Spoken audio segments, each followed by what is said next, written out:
Всем привет! В очередной раз думал, не буду снимать видео, тем более сейчас очень много работы, но привезли усилитель Kranch PZI 4150, неплохой такой бюджетный усилитель, старенький, ну можно сказать даже очень старая моделька, но достаточно интересный. И с интересной проблемой, которую я лично в своей практике еще до этого не встречал. Подобные вещи я уже на своем канале рассказывал, как решать, но именно вот такой точно проблемы не было. Давайте переместимся за стол и посмотрим, что там вообще происходит и что за проблема. Итак, основная проблема этого усилителя была в том, что сгорел один канал, закончилось это все заменой тупо транзисторов. Я уже подсобрал усилитель, думал, все нормально, как бы, вроде бы все нормально и было. Немножко там хрипел звук, как мне показалось, это из-за переключателей. Думаю, ну потом надо доехать купить спрей, почистить переключатели и будет все нормально. Но что-то не пошло. В общем, купил я спрей, почистил переключатели, ничего не поменялось. Пришлось опять вытащить плату. Ну, в принципе, ничего страшного, конечно, с вот этими прокладками слюдяными, это еще то удовольствие, весь измажешься в термопасту, тут, короче, ужас. Не люблю я эти слюдяные прокладки. В общем, что выяснилось?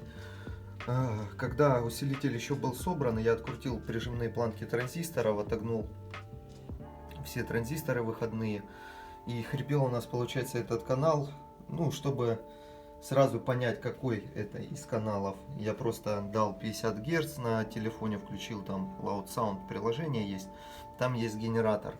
Дал 50 Гц, посмотрел, на каком канале транзисторы греются. И получается, вот где сейчас выпаяны транзисторы, в этом канале, ну, соответственно, это он и есть, потому что только они и грелись, грелся один транзистор. Я подумал, что, ну, может, я не досмотрел, прозвонил резисторы керамические, вот эти 0,15 Ома, или, да, по-моему, там по 0,15 стоят, и как бы они вроде бы были целые, все нормально. Ну, еще пробежался так по всей плате, прозвонил транзисторы, вроде все нормально. Ну, осталось только трещины, но пайка здесь нормальная, все просмотрел. Опять же, резисторы эти пропаял немножко, вот, все помыл, а результата никакого нет. И как бы подозрений на кроссоверную часть тоже нет, потому что конкретно греется только один транзистор, а должны греться два. И кроссовер на это действие как бы, но он не может напрямую на это влиять. То есть не могут влиять ни крутилки громкости, ни переключатели, ничего так явно не будет как бы давать такой эффект.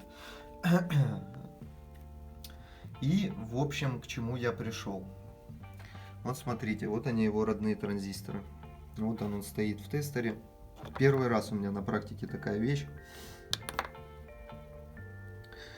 И что у нас показывает транзистор тестер? Он показывает, что это транзистор, все нормально. До этого, когда я проверял без камеры, тут как бы был не 1 милливольт, а, по-моему, 500, но вот этот параметр HFE, он был единичка.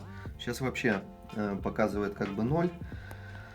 Сейчас я вставлю новый транзистор. Ну, это тип 36, по-моему. Да, тип 36 транзистор.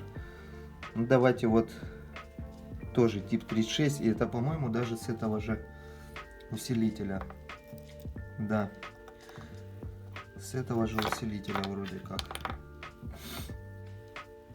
И вот какие параметры показывают. 500 милливольт и HFE у нас 98. То есть это нормальные, не самый лучший, конечно, параметр HFE, но это нормальные показатели рабочего транзистора. Все он также определяется у нас как транзистор. Все у нас в порядке. Но Вот такие вот дела у нас тоже встречаются. Первый раз у меня такая вещь случилась. Тестером вы это не проверите, он звонится как рабочий. Вот транзистор-тестер в очередной раз выручил. Наверное, самая полезная штука, которую можно купить на AliExpress, которая в ремонтах, можно так сказать, незаменима. Так, запаял я транзисторы, вот они на месте. Тут пара у нас тошек стоит и здесь. Вот в этом канале у нас была проблема. После запайки транзисторов она не ушла. Все равно звук был рыхлый такой. Ну, явно были какие-то проблемы. И решил я выпаять все-таки эти резисторы еще раз. Прозвонил их, запаял их обратно. Ничего не меняется.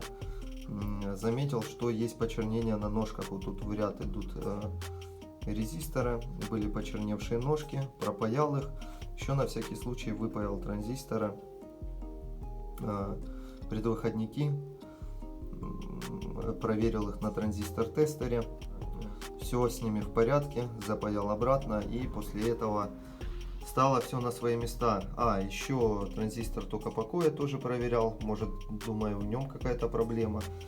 Но нет, тупо у нас получается проблема была в том, что транзисторы у нас потеряли свои характеристики, их не пробило, но, можно так сказать, они уже свою функцию не выполняли, поэтому их пришлось поменять. И все-таки пришлось пропаять плату. Все ведет к одному, что в старом усилителе или в бюджетном усилителе все обязательно сводится к пропайке платы, потому что часто есть окислы на ножках, часто нарушается пайка, и приходится все эти дела решать. Как бы с переключателями тут все в порядке, все нормально работает, стабильно. Вот усилитель у нас сейчас запущен,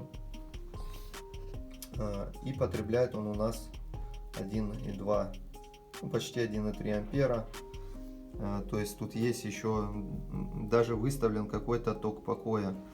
Вот почему, наверное, этот усилитель более-менее адекватно, если можно так сказать, звучит. Ну, конечно, еще и трансформаторы здесь неплохо так намотаны, блок питания неплохой, и баночки тоже на вторичке стоят приличные там емкости, 3300, по-моему, микрофарада. Да, это китайские баночки, но емкость у них хоть какая-то есть, не то что у современных там АЦВ, линейки LX, у них там вообще дохлый конденсатор. У того же Урала я снимал, ну, можно так сказать, недавно снимал видео про Урал 4 по 70, там вообще ничтожная емкость на вторичке была. В общем, вот такое видео у нас получилось, надеюсь, оно вам было полезно. Не забывайте подписываться на канал. Скоро я выложу видео про Momo 4160, там будет интересно, обязательно его посмотрите, там такая интересная история о поломке этого усилителя. Вот. И будет еще один нюанс. В общем, всем спасибо за внимание и до скорых встреч.